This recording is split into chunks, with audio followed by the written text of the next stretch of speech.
As the weekend began, southwestern Pennsylvania and parts of southern Indiana found themselves overwhelmed by a series of powerful storms that dropped staggering amounts of rain, unleashing widespread flash flooding and triggering a cascade of emergencies that are still being dealt with.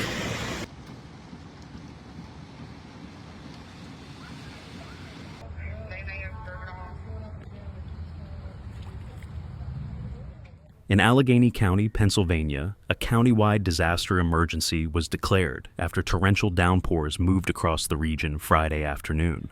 Streets in and around Pittsburgh transformed into rivers in a matter of hours. One of the hardest-hit areas was Murraysville, where residents were caught off guard by the fast-rising waters. Bonnie Raquette Wagner recounted the moment storm water began pouring into her family's basement, just as they were preparing for her son Tim's high school graduation. "We've never seen it like this before," she said. "The flood alert didn't even come until it was too late."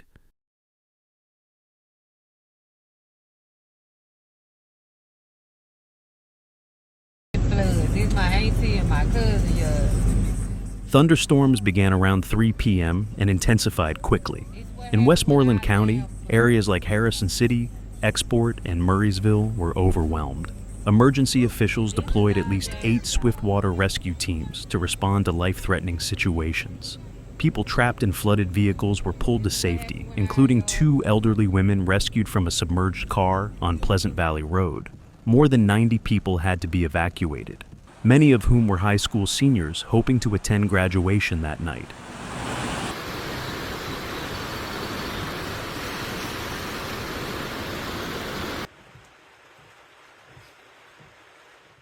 Westmoreland County Director of Public Safety Bud Mertz described the situation as a perfect storm, literally. "It just seemed like the weather system stalled right over the area. It didn't stop raining until around 6 p.m., Mertz said.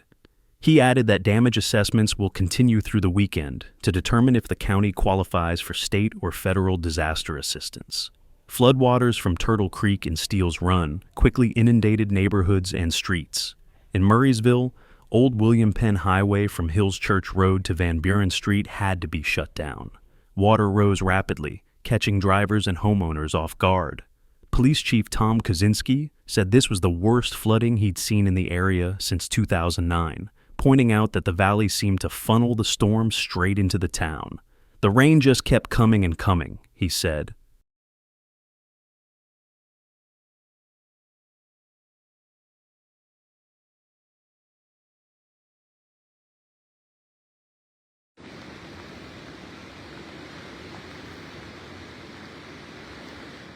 One man, Anthony Packer, was trying to make it home to check on his dog, Finley. Floodwaters had risen halfway up his garage door. When walking along the Westmoreland Heritage Trail became impossible due to the intensity of the flood, a swiftwater rescue team brought him to his townhouse by boat. Packer was relieved to find his dog safe, but the flood damage to his stairwell and lower level was extensive. As the rain fell, residents across the region sprang into action. Firefighters, utility crews, and emergency responders worked throughout the evening to rescue stranded individuals and respond to power outages. At one point, Duquesne Light reported more than 3,000 customers without electricity, with the majority located in Allegheny County. West Penn Power also reported widespread outages, especially around Greensburg and New Stanton.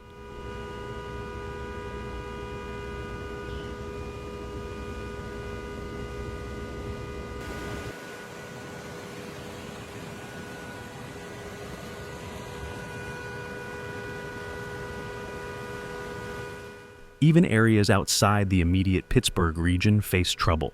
In Monroeville, roads like Route 48 and Abers Creek Road were closed due to flooding and downed utility lines. White Oak was affected by a landslide that forced a closure on Jack's Run Road. In Hempfield, parts of old Route 119 were underwater. Emergency response crews from nearby counties pitched in to help block off roads and support local operations. Ray Stokes, a Murraysville resident and local Airbnb host, described how quickly things escalated. After filming water pouring into a flood control culvert in Export, he rushed home to find Steele's Run had already overflowed, turning local streets into channels of debris and current. "I've lived here for 25 years, Stokes said. I've seen the water get high, but not like this. Completely flooded. This is crazy.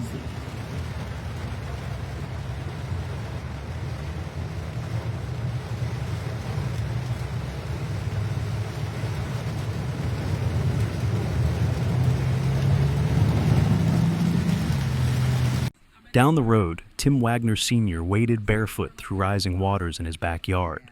There was about 5 feet of water flowing through our neighborhood, he said. Despite the chaos, he was determined to head to his son's graduation and find a sense of normalcy, even just for a few hours. Meanwhile, southern Indiana also endured severe flooding as nearly 6 inches of rain fell across the region. In Washington County, floodwaters swallowed streets in Salem, with South Water Street becoming completely submerged. Vehicles were nearly fully underwater, and the current swept across entire neighborhoods. The local sheriff's office issued a stark warning: turn around, don't drown. Wow. Damn. Water right now. I'm recording. It is so flooded. There's our cop right there at the turnpike. This is insane. Yeah, people just need to go because like this is where people stall out. Yeah, you don't go slow. Oh my goodness. Be careful, babe.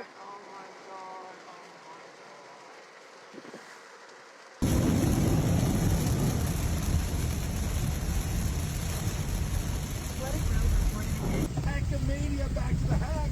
That's right, May 9th through 11th, and sunny, fabulous. 2 water rescues were reported in Salem, one on Empty Tabor Road and another on Water Street. Thankfully, no injuries occurred, but officials noted that the flash flooding rendered numerous roads impassable. While the waters have begun to recede, the damage left behind will take days, if not weeks, to fully address. Across both regions, the sudden and intense nature of Friday's storms has prompted communities to come together, assess damage, and prepare for the recovery ahead. Weather systems like this serve as a sobering reminder of how quickly life can change, and the importance of being ready, connected, and informed as extreme weather events grow more frequent and severe.